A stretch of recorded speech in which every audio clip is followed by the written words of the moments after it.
Salut à toutes et à tous, c'est Scarecrow et aujourd'hui on va parler de Avatar 2 qui va changer le monde du cinéma. James Cameron amène le public sous l'eau dans Avatar 2 et utilise une nouvelle technologie de capture de mouvement pour donner vie aux océans de Pandore. Il y a peu de choses que Cameron semble aimer plus que travailler dans l'eau et de repousser les limites en matière de technologie cinématographique. Heureusement pour lui, ses suites Avatar permettront de combiner ses passions dans le but d'égaler ou peut-être même dépasser ses réalisations, à la fois techniques et espérons-le narratives, sur son méga blockbuster de la science-fiction originale de 2009. Une partie de la raison pour laquelle Avatar 2 prend si longtemps à faire est parce que Cameron a continué à élargir ses plans. Il avait initialement l'intention de faire des suites consécutives au début des années 2010, mais est maintenant en train de créer 4 suites Avatar à la fois.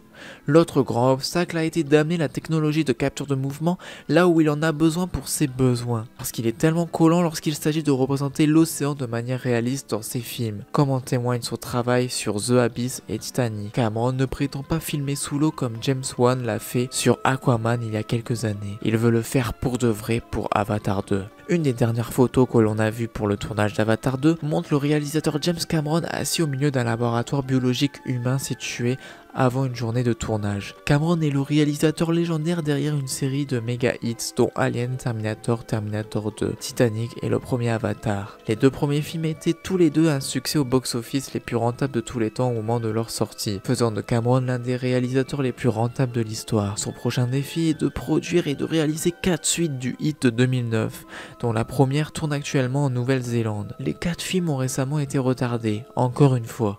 Cette fois en raison de l'arrêt du coronavirus, Avatar 2 visant désormais une sortie le 16 décembre 2022, Cameron a déclaré qu'Avatar 2 se déroulerait principalement sous l'eau explorant les vastes océans de la planète fantastique de Pandora. Cependant, il y aura toujours un élément humain dans le film, avec plusieurs personnages humains revenant du premier film, soit en flashback, soit dans les cadres de nouveaux récits. Le compte Twitter officiel d'Avatar 2 a publié une paire de nouvelles photos. Le premier montre Cameron assis sur un plateau d'intérieur, que le récit appelle le High Camp Biolab, tout en regardant ce qui semble être le schéma pour l'ensemble. La seconde est une vue extérieure de l'ensemble du laboratoire biologique vu d'en haut. Les deux plans montrent que le décor est pour la plupart vide de l'équipe de production et des acteurs, mais rempli d'accessoires. Les détails de l'histoire d'Avatar 2 sont actuellement sous clé, mais Cameron a confirmé qu'une bonne partie du film se déroulerait dans les profondeurs des océans. C'est la même raison pour laquelle la majorité des photos du tournage publiées en ligne jusqu'à présent ont présenté le casting de la suite, y compris les stars d'Avatar, Sam Worthington et Zoé Saldana,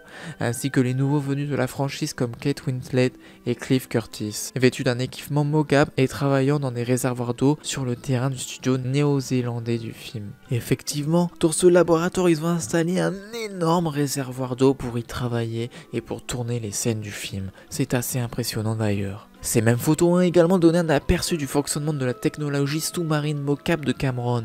Pour éviter que les lumières du studio ne gâchent les séquences sous-marines d'Avatar 2 pendant le tournage, la surface du réservoir d'eau est couverte de balles flottantes. Les vrais costumes mocap des acteurs ne sont pas si différents de ceux qu'ils porteraient dans des circonstances normales non plus, et sont livrés avec des caméras les plus petites attachées à leur tête pour capturer leurs réactions faciales et leurs manières. Dans le même temps, l'une des photos du plateau montre l'acteur Brayden Dalton en train de tourner une scène sous-marine alors qu'il conduisait un véhicule motorisé. Lui et le véhicule ont tous deux une doublure jaune et noire sur eux. L'implication étant que cela pourrait être la façon dont Avatar 2 donnera l'impression que les acteurs Navy se déplacent très rapidement et rapidement sous l'eau. De son propre aveu, Cameron a eu du mal à suspendre la réalité en regardant Aquaman, car il ne sait que trop bien à quoi ressemblent réellement les corps lorsqu'ils se déplacent sous l'eau, affirmant dans une interview que le film exigeait pour lui ce genre de déconnexion onirique totale et de n'importe quel sens physique ou de la réalité.